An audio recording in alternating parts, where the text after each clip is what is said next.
ಅಲ್ಲೇ 2 ತಿಂಗಳು 3 ತಿಂಗಳಿಂದ ನೀರಿಲ್ಲ. ಕುಡಿಯೋಕ್ಕೋಸ್ಕರ ನೀರಿಗೋಸ್ಕರ ಇಲ್ಲಿ ಗಂಟ ಬಂದಿದ್ದೀವಿ ಪಂಚಾಯತಿ ಗಂಟ. ಹೇಗಾರು ಮಾಡಿ ನೀರು ಕೊಡಿಸ್ಬೇಕು. ನೀರು ಕೊಡಿಸ್ಲಿಲ್ಲ ಅಂದರೆ 3-4 ದಿನದಲ್ಲಿ ಗ್ರಾಮ ಪಂಚಾಯತಿಗೆ ಬಂದು ಬೀಗ ಹಾಕೊಂಡು ಏನಂತಾರಮ್ಮ ಅಧಿಕಾರಿಗಳು? ನೋಡೋಣ, ಒಂದು ವಾರದಿಂದ ಮಾಡಿಸ್ಕೊಡ್ತೀನಿ, ಒಂದು ವಾರದೊಳಗೆ ಮಾಡಿಸ್ಕೊಡ್ತೀನಿ ಅಂತ ಹೇಳವ್ರೆ. ನೋಡೋಣ, ಇನ್ನೂ ಒಂದು ಚಾನ್ಸ್ ನೋಡೋಣ.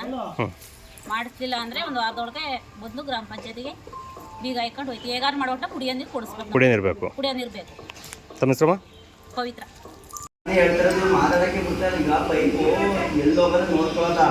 ಈಗ ಶೇಖರಣ ಮನೆ ಹತ್ರ ಹೋಗೋದ, ಇಲ್ಲಿ ಇಲ್ಲಾಸ ನೋಡ್ಕೊಂಡು ಅಲ್ಲೇ ಕಲೆಕ್ಷನ್ ಕೊಡ್ಬೋದು. ಅರ್ಧ ಅವಾಗ ನೋಡ್ಕೋಬೇಕು.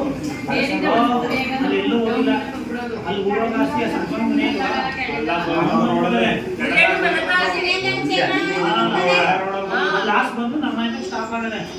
ಈಗ ಈಗ ಅಲ್ಲಿಂದ ಊರೊಳಗೆ ಕಲೆಕ್ಷನ್ ಕೊಟ್ಟು ಇವ್ರ ಮೇಲೆ ಇಲ್ಲಿ ಡೌನ್ ಬೋರ್ ಕೊಡ್ತಾರಲ್ಲ,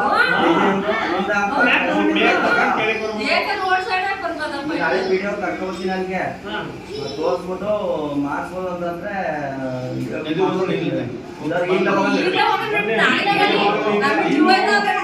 ನಮ್ಮ ಪಂಚಾಯತಿಯಿಂದ ಏನ್ ಮಾಡ್ಬೇಕು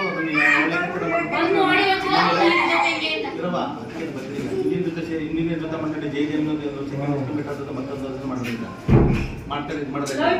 ನೀರು ಕೊಡೋಂಥ ವ್ಯವಸ್ಥೆ ಮಾಡ್ತೀವಿ. ನಾವು ಯಾವ್ದಾದ್ರು ಒಂದು ಗ್ರೂಪ್ದಲ್ಲಿ ನಿಮ್ಗೆ ನೀರು ಬರಬೇಕು, ನೀರು ಬರ್ತದೆ ಮಾಡ್ತೀವಿ. ಹೇಳ್ಬೋದು ನಮ್ಗೆ ನಮ್ಮ ಸರ್ಕಾರದಿಂದ 3 ಆಪ್ಷನ್ಸ್ ಮಾಡ್ಕೊಡ್ತಾರೆ. ಒಂದೇದು ಯಾವ್ದಾದ್ರು ಪಕ್ಕದಲ್ಲಿ ತಗೊಂಡು ಬೋರ್ವೆಲ್ ವ್ಯವಸ್ಥೆ ತಗೊಂಡು ಅದನ್ನ ಬಾಡಿಗೆ ತಗೊಂಡು ನೀರು ಕೊಡ್ತಕ್ಕಂಥದ್ದು, ಎರಡನೇದು ರಿಪೇರ್ ಮಾಡ್ಕೊಡ್ತಕ್ಕಂಥದ್ದು, ಮೂರನೇದಾಗಿ ಟ್ಯಾಂಕ್ ಮುಖಾಂತರ ನೋಡಿಸ್ಕೊಡ್ಬೇಕಂತಕ್ಕಂಥದ್ದು. ಆ ಥರದಲ್ಲಿ ನಾವು ನೀರು ಕೊಡ್ತಕ್ಕಂಥ ವ್ಯವಸ್ಥೆ ನಾವು ಮಾಡ್ತೀವಿ. ನಾವು ಪಂಚಾಯತಿ ಕನಕದಾಸರ ಬಡಾವಣೆ ಒಂದು 20 ದಿನದಿಂದ ನೀರಿಲ್ಲ. ಎಲ್ಲ ನಮ್ಮ ಅಕ್ಕಪಕ್ಕ IPC ಹತ್ರ ಇಟ್ಕೊಂಡು ಅವೆಲ್ಲ ನಿಂತೋಗಿದೆ. ಇವತ್ತು ಪಂಚಾಯತಿಗೆ ಬಂದಿದ್ದೀವಿ. PDO ಇನ್ನೊಂದು ವಾರದಲ್ಲೆಲ್ಲ ರೆಡಿ ಮಾಡ್ಕೊಡ್ತೀನಿ ಅಂತ ಒಪ್ಕೊಂಡಿದ್ದಾರೆ. ಮಾಡಲಿಲ್ಲ ಅಂದರೆ ನೆಕ್ಸ್ಟ್ ಗುರುವಾರದಲ್ಲಿ ಮತ್ತೆ ಪಂಚಾಯತಿ ಬೀಗ ಹಾಕ್ತೀವಿ. ತಮ್ಮ ಹೆಸರು? ಮಹೇಶ್.